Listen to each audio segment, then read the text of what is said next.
بسم الله الرحمن الرحيم. الحمد لله رب العالمين، وأصلي وأسلم على المبعوث رحمة للعالمين سيدنا ونبينا محمد وعلى آله وصحبه أجمعين.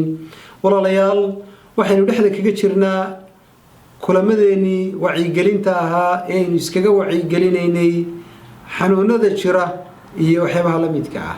dardaaranadii nabiga calayhi salaatu wasalaam aynu wadaagaynay wabaaga iyo xanuunadu markay yimaadaana ummadda uu jireeyay. waxaynu ku kulmaynaa inuu dhexda kaga jirnaa kulankeenii afraad ee taxanaha ahaa. waxaynu ku soo qaadanaynaa kulankeena afraad nabiga calayhi salaatu wasalaam wuxuu ilaahay ka magan geli jiray dhibaatooyinka, mashaqada iyo cidhiidhiga ayuu ilaahay ka magan geli subxaanahu wa tacaala. ummadiisana wuu faray inay sidaas oo kale yeelaan. waxaana nabiga uu ina faray inaynu nidhaano oo aynu ilaahay ka magan galno wax la yidhaahdo jahdulbalaa. oo xadiidka nabiga ee Abu Hurayra warinaya wuxuu leeyahay kaana rasuulullaahi sala allahu calayhi wasalam yatacawadu min jahdi lbalaa. rasuulka ilaahay wuxuu ahaa calayhi salaatu wasalaam mid ka magan gala ilaahay subxaanahu wa tacaala dhibaatada iyo mashaqada adduun iyo aakhiraba. mashaqada faqriga, mashaqada baahida, mashaqada xanuunka, waxaasoo dhan buu ilaahay ka magan geli jiray nabigeenu calayhi salaatu wasalaam. wadaraki shaqaa ayaan darada iyo guuldarada, cadaab adduunyo iyo cadaab aakhiraba ilaahay buu ka magan geli jiray nabigu calayhi salaatu wasalaam.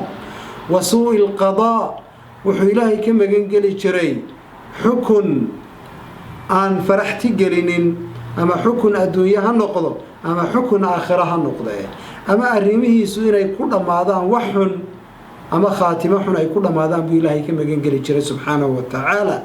wa shamaatati alacdaa cadowgu inay ku wiirsadaan oo cadowgu ay ku farxaan oo cadowgu ay bartilmaameedsadaan ayuu nebigu ilaahay ka magan geli jiray sala allahu calayhi wacalaa aalihi wasalam. ummaddana wuxuu ina faraya ayuu ina leeyahay tacawaduu billaah, ilaahay ka magan gala min jahdi lbalaa, mashaqada iyo dhibaato adduunye iyo mid aakhiraba ilaahay ka magan gala. waxaa kalood ilaahay ka magan gashaan daraki shaqaa, ayaan darro iyo guul darro, cadaab adduunye iyo aakhirana ilaahay ka magan gala. waxaa kalood ilaahay ka magan gashaan xukun xun oo idaan ku farxin adduun iyo aakhiraba inuu idinku dhaco ama khaatimadu ay idinka xumaato ilaahay ka magan gala. cadowgu inuu idinku wiirsadana ilaahay ka magan gala buu nabigu yihi calayhi salaatu wasalaam. waa 4 qodob oo waaweyn, waa 4 qodob oo koobsanaya adduun iyo aakhira intaba ay ku jiraan.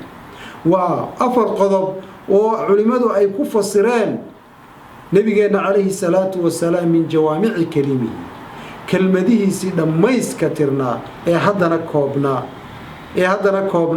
ee ay kuu fududahay in la qabto oo la qaybo oo la xafido oo lagu ducaysto ood ku soo celcelisa ay kuu fududahay. waa mid ilaahay subxaanahu wa tacaala inoo jideeyey oo nebigeennu inoo sharciyeeyey inaynu akhrisanno. corona hadduu jiro iyo kansar hadduu jiro iyo xanuun darra iyo caafimaad darra hadday jirto iyo cuud la-aani hadday jirto oo xoolo yari jirto oo caruuri la-aani jirto oo kayrkeedu jiro oo dhibaato kale aad dareemayso ood qariibnimo iyo qurbo dareemayso inaynu akhrisanno ayaa laynoo jideeyey.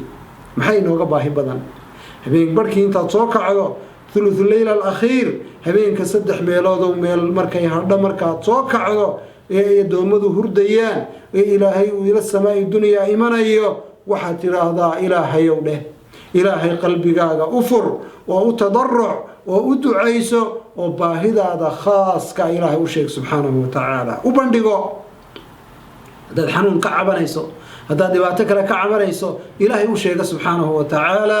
luqadaa doontaba kula hadal, maxaa yeelay ilaahay waa fahmaya, ilaahay wuu yaqaanaa, isagaa addoommada abuuray, isagaa luqadaha abuuray, isagaa dhibaatada keenay, isaga kaa dulqaadaya. isaga u sheego, isaga ku tawaawuc, isaga u tadarruc, isaga isu dhuldhig, isaga addoonnimadaada u muujiso.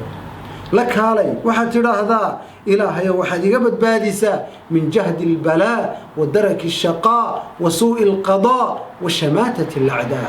إلهينا هينا قصقو هنينا وافجيو لباتوين كان هينا قبت باديو وجزاكم الله خيرا وبارك الله فيكم.